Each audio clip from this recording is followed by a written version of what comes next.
This video is sponsored by Squarespace. If you just have one light in a dark room, this is what you're going to look like.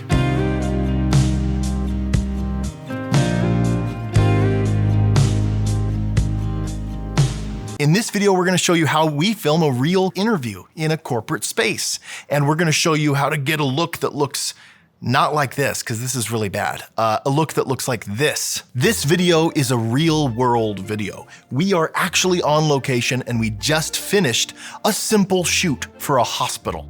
The rest of this video will be in black and white for instructional purposes. This way we can see the contrast ratios more clearly. Check out this top-down lighting plan that I made. There's even a cool little guy right in the middle. With lights all around him and bounces, we're going to talk about each thing in this setup. Now, they had a very serious mood in mind, and through the corporate chain, they kind of approved a kind of serious look, but not a super serious look. So what we're looking at here is a setup for somebody to share an emotional story. They were looking off camera like this, speaking to an interviewer, and we wanted to create a look that was moody, but not too moody, with two different camera angles, a wide angle and kind of a tight angle for those emotional moments. This is what we call two-zone lighting. A zone for me to take care of my face, and then a zone for the background. And the less that these two zones have to do with each other, the more independent they are from each other, the better. So first, the background behind me, the white backdrop is about 8 feet behind me. The more separation we can get from the backdrop in a setup like this, the better. That way, the light that we're trying to achieve in the background isn't spilling into my zone right here. So our interviewee was speaking camera left, and so we have placed our key light on that left side, so the closest side of their face to the camera is a little bit darker.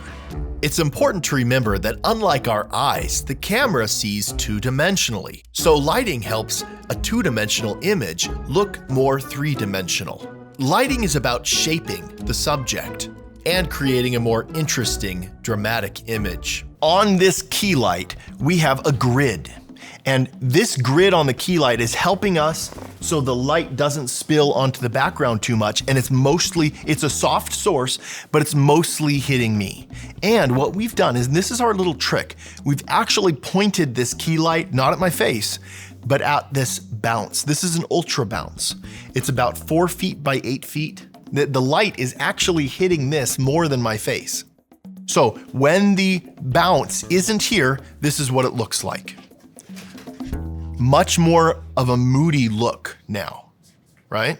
When the bounce is moved closer to me, however, this side of my face, the exposure is raised and we have a less contrasting ratio. Behind me, we have a backlight. This is our light bar that we use. And we just thought that a hint of a backlight, usually we use backlights. A hint of that backlight is great. Now, where the backlight is pretty much like directly behind me. A lot of people make the mistake of putting their backlight too far to the side. A backlight typically should be opposite of the key, behind the subject. When the backlight is too far to the side and it's not boomed up behind the subject, it's more of a side light and it will hit the side of the face. Some people like this.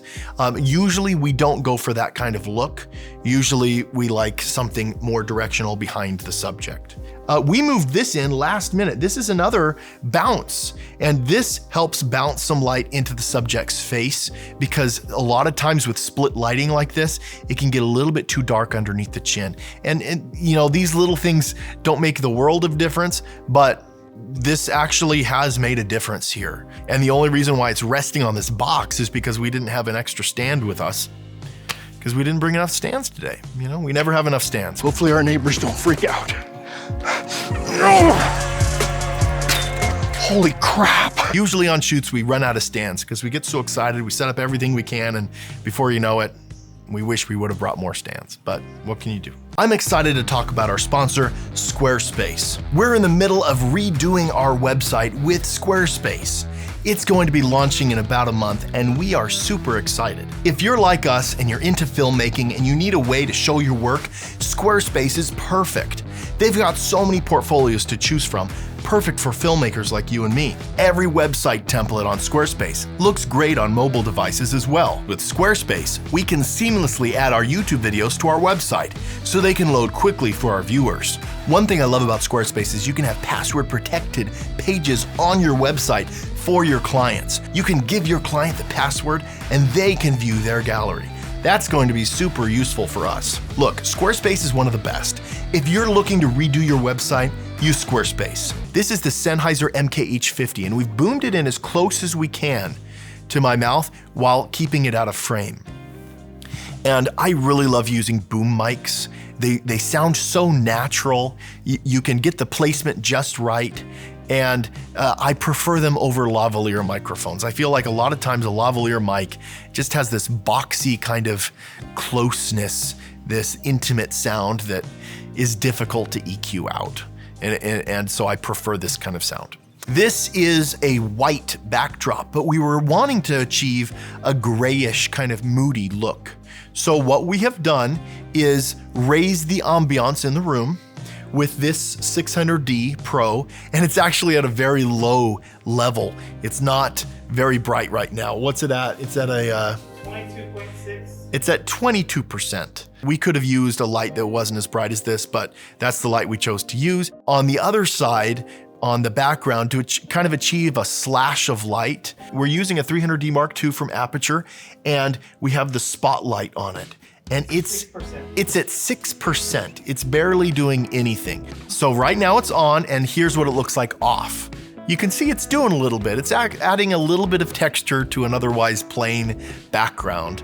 Unfortunately, the white paper backdrop that we brought, it was wrinkled, and there was no way to fix it. We decided since we can't fix these wrinkles right now, we're gonna fix it in post like this.